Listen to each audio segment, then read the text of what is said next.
कितने आदिवासी भाई दादा दीदी लोग नौकरी करते हैं। कभी अपन जिला, कभी थाना, कभी गांव, कभी पंचायत घेरे पड़ो। काहे कि हमली के यहाँ पूर्व में जो सरकार है वह वर्तमान में भी सरकार बनले। और जब से नया सरकार फिर से बनले है, जगह जगह पे लूट मारी, कोयला बालू चोरी, एकर से ज्यादा एकर कुछ ना। अभी हाल फिलहाल में जेएमएम के हर जिला में धरना देला थी, सरना धर्म कोड के लेकर देला थी ने। तो ये आदिवासी सरकार केकरा पोता बना लेकर बाप मुख्यमंत्री तो मुख्यमंत्री तो जेनी समय गेलो और तो सरना धर्म कोड ना लागू कर पाएगा नहीं। अच्छा ये बता, आप मांग करते हैं सरना धर्म कोड की, आप बताइए ब्लॉक में, थाना में या किसी भी सरकारी काम में कितने आदिवासी भाई दादा दीदी लोग नौकरी करते हैं? पहले आप इसका जवाब दीजिए। ये आदिवासी सरकार बस आदिवासियों को, मूलवासियों को बोका बनाती है। और हम लोग बार बार हर सभा में बोले थे कि ये चारा फेंकी और हम लोग मैया समाज जैसी चारा में फंसे और इस झारखंड में फिर से जेएमएम का सरकार बना। लेकिन जैसे ही जेएमएम का सरकार बना, हर गांव में हमारे संगठन के कितने दादा लोग दीदी लोग आए हैं। जिस भी गांव में कोई संकट में जाते होंगे, वो लोग का मतलब कि नेता, वो लोग को ये नहीं पता होता है कि कौन हमें क्या देगा। डायरेक्ट नुनी हमली के वृद्धा पेंशन रुक गए, कखन मिलते? नुनी हमली के विधवा पेंशन मिल गए, कखन मिलते? तो ये सरकार को याद रखे कि कोई भी लोग को हाय जरूर लगता है और आपको ये बूढ़े दादी और वृद्धा पेंशन जो रुके इसका हाय जरूर लगेगा। और 29 में ये जेएमएम की सरकार को हम लोग जैसे उखाड़ के फेंकेंगे।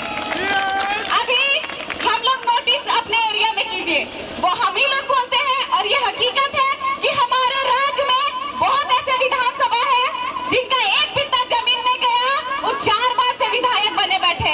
आप नोटिस कीजिएगा उस विधानसभा क्षेत्र में जितने भी थाना पड़ते हैं, भैया सही बोले कि एक भी थाना प्रभारी लोकल तो छोड़ दीजिए, उसके कास्ट का सेम मिलेगा जो विधायक जो कास्ट का होता है। तो हम लोग इस बात को समझते नहीं है। हम लोग झारखंडी आपस में, अपने पार्टी आपस में लड़ते झगड़ते रह जाते हैं। हम लोग ये भूल जाते हैं कि ये सिद्धो कानो की धरती है।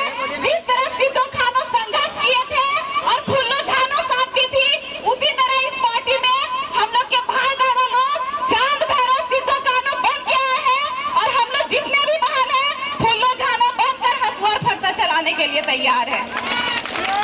कैसे लेंगे अधिकार? कैसे लेंगे अधिकार?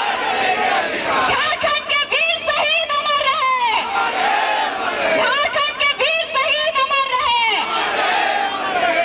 हम लोग बार बार अपने अधिकार के लिए, नियोजन नीति के लिए, विस्थापन नीति के लिए लड़ते रहते हैं। अब जहां भी हमारे आसपास में, हमारे गांव में कहीं भी जमीन गया तो हम लोग वहां से उस जमीन से कोयला निकले, हीरा निकले, सोना निकले, ये राज्य हमारा है। तो इस राज्य का पहला निवाला भी उस गांव के आदिवासी खाएंगे और मूलवासी खाएंगे। हम लोग जब तक विस्थापित के हित में, जब तक वहाँ के आदिवासी और मूलवासी के हित में मुआवजा नहीं मिलेगा, एक वहाँ से कोयला हो, चूना हो, अबरख हो, एक ढेला नहीं हिलने देंगे। तो हम लोग में ये चीज कब होगा? जब हम लोग में एक मजबूती रहेगा।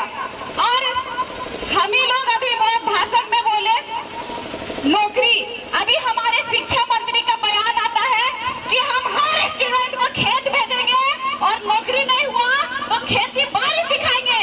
तो हर स्टूडेंट के साथ साथ अपने बच्चों को भी खेत भेजिए कि बाप के बदले उसका बेटा और हस्बैंड के बदले उसकी जेनी विधायक सांसद नहीं बनेगी। तब ना जानेंगे कि आप अपने बच्चे को, आप अपनी पत्नी को किस नजर से भेजते हैं। आप अपनी पत्नी को धार रोपने क्यों नहीं भेजते? आप सांसद अपनी पत्नी को विधायक क्यों बना देते हैं? अगर